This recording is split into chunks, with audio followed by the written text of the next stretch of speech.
I'm going to share a little bit about our leadership journey at GE. I did speak at the CLO conference a couple of years ago actually, and thought I'd use this opportunity to say how we've grown and moved on from, okay. Can you hear me?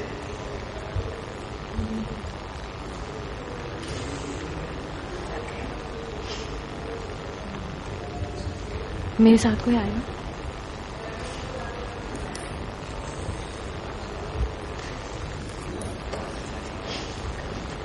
I did it.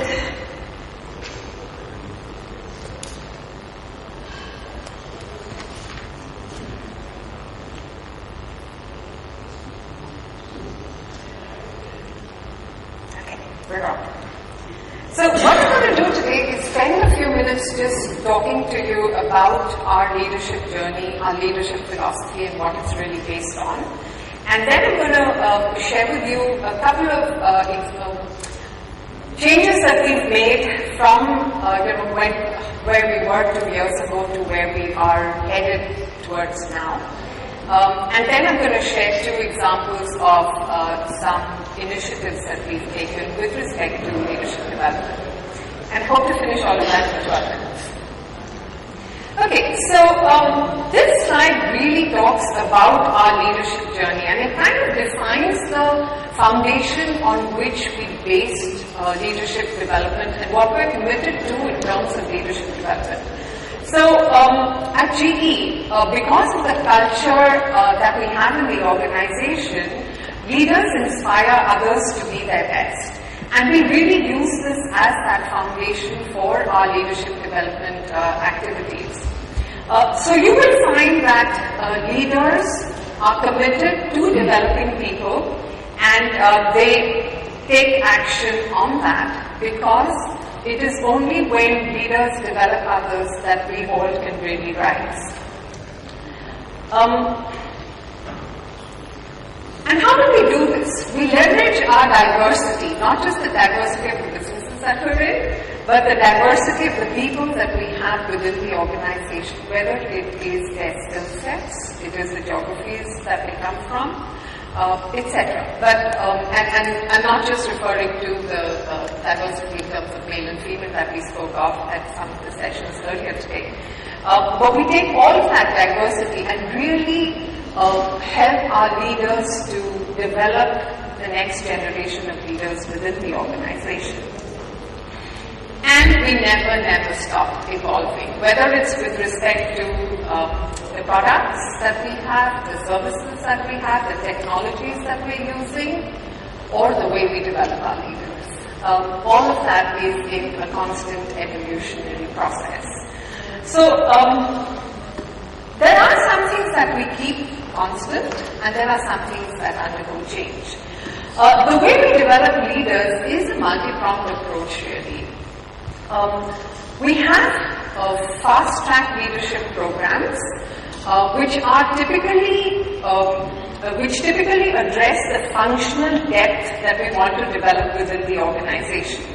Now, these fast-track programs are typically, of a 2-year duration.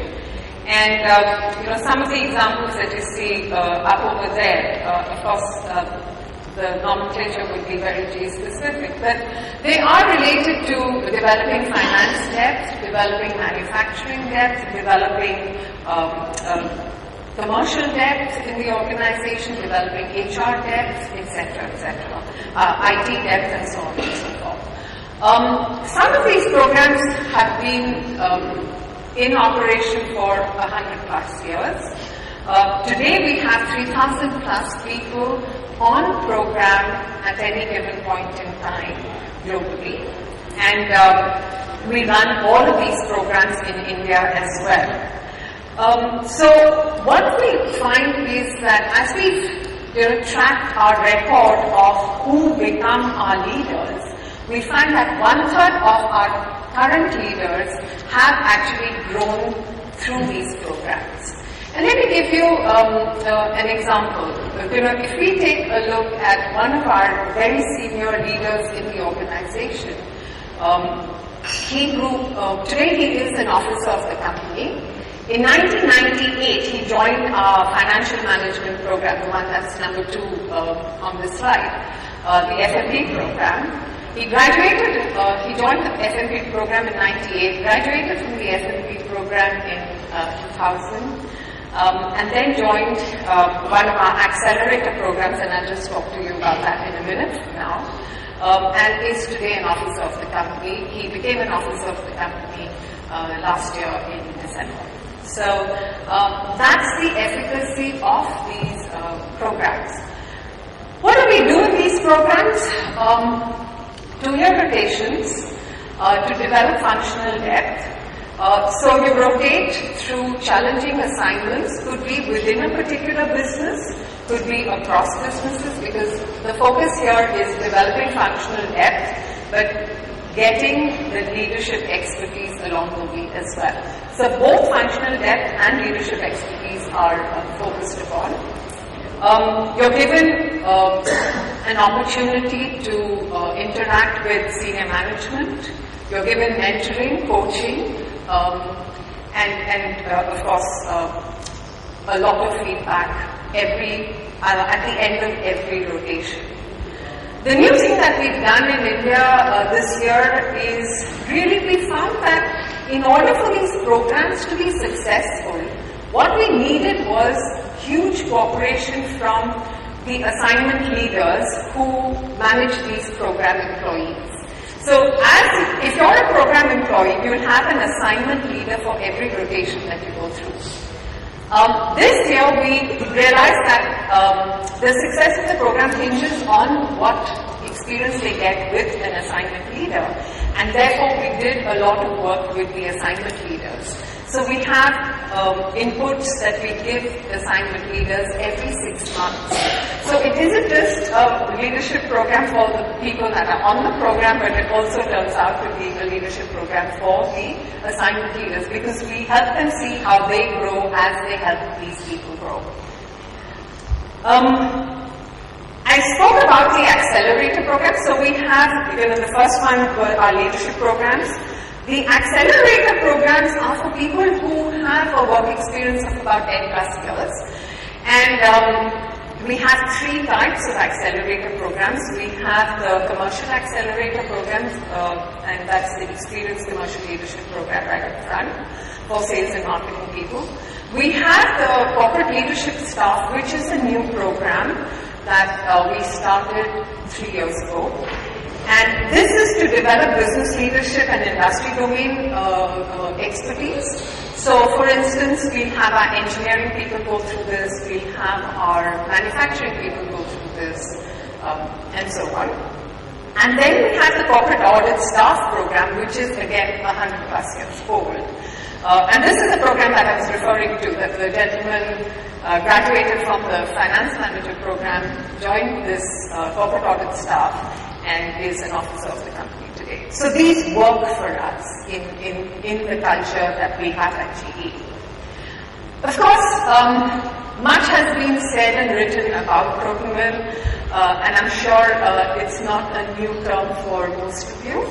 But for those that it is a new term for, Crotonville is our leadership development center. It was the first corporate university that was set up globally, and was set up in 1956.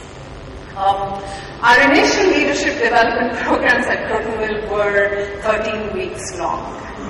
Today, our longest program is 3 weeks long. And in fact, one of the programs that was 3 weeks long has recently been cut down to 2 weeks as well. So we're continuously looking at what is the environment that our leaders need to operate in and need to succeed in, and therefore how do we make our programs reflective of where these guys need to focus on. Oops. So just a little bit of history. I said it was founded in 1956, and really we have the distinction of coining the term Chief Learning Officer actually. So I'm happy that we're here today. for that. But really, we continue to look at how do we look at leadership development and learning, and not just make it an enabler for people growth, but eventually to make it an enabler for strategic growth of the organization. Oops. This is a journey that we've been on for the last couple of years. And actually, as recently as 2012, September 2012, we have had a huge learning simplification drive across the organization globally. We've taken a look at the learning function, whether it was at corporate, whether it was sitting out in the businesses or functional learning teams, and we really went down to the drawing board to see how is it that we want to change all of this to make our learning organization much more effective than it is today. And how do we gear up for developing leaders of the 20th century? So we took a look at three areas that we wanted to focus on: the environment, the content, and the experience that we wanted to give our learners. This is what our leadership development courses, the step ladder, the famous step ladder, looked like a few months ago. This has changed. What we continue to do is that we know we have leaders that need to learn and do. Then we have the next stage of leaders that need to master and guide. And then we have the third stage of leaders that really need to shape.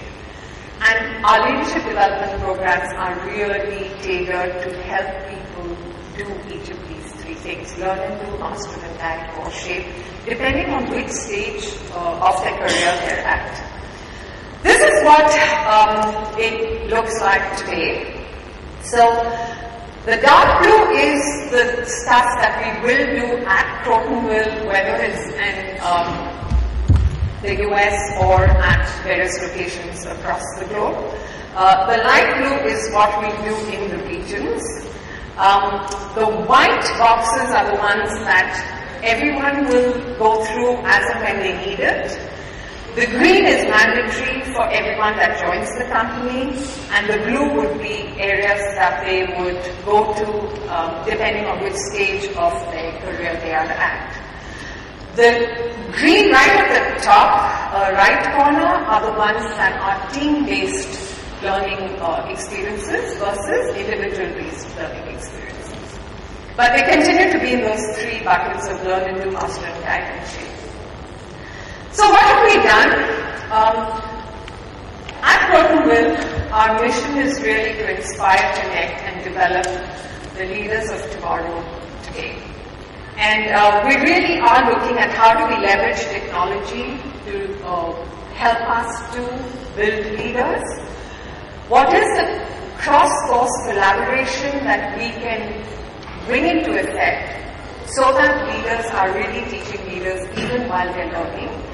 We're looking to see how we can globally connect our leaders and yet keep them locally grounded, because our focus as an organization is be local and be global. And what are some of the new ways that we can drive learning? In the end, it's really about how do we create these transformative learning experiences so that we can help our learners think, act, and lead in new ways. Because they're operating in a continuously changing environment where complexity continuously increases, and it's hard to predict what's coming next. So how do we get them to think, act, and lead in ways to make them successful? And the last slide is really, what we've learned at Crotonville is practiced around the world, and I talked about the organization change that we have done. I need 2 minutes more. Can I take it? Okay, so there were two programs that I really wanted to talk to you guys about that we developed locally. The first one is the India Frontline Leaders Academy. And Just before lunch, there was a session in this room where people talked about, that mid-tier of management. How do we develop those guys? For us, the struggle was, how do we develop our frontline leaders? The ones who are first-time managers, because they're the guys that manage the largest numbers of people for us. And we figured that there are a lot of basic things that need to be sorted out at that level. And to address those issues, we developed the India Frontline Leaders Academy. So we launched this last year, and since last year we've covered 600 plus people through this course. The unique distinguishing factor of this program is we really have leaders teach these people. So every session over the 3 days that this program runs over was run by one line leader coupled with one HR line leader. So each session was run by these two leaders, and it covered a mix of content as well as experiences. And it's been a huge hit for us. So, we cover things like fair employment practices, we cover things like, understanding compensation and benefit, because, we constantly hear this refrain that they got more salary, that's why they moved out. But are we really able to explain the entire benefit package to an employee? And that the onus doesn't really only lie with HR, we need the line managers to do that. So that's the first one. The second one is our LEAP program, which is the Leadership Acceleration Process. Now, while India Frontline Leaders Academy was an India-based program, the LEAP program, we started it in India, but now this is a program that's being rolled out to all our growth regions globally. And the focus here is more on strategy and assessments. It is a program that's conducted over a year, begins with assessments, has action learning, has 3 forums where they come and meet face-to-face in the year. And in these 3 forums, they actually interface with people around the LEAP program from the other global regions as well. So that in a nutshell is what we do.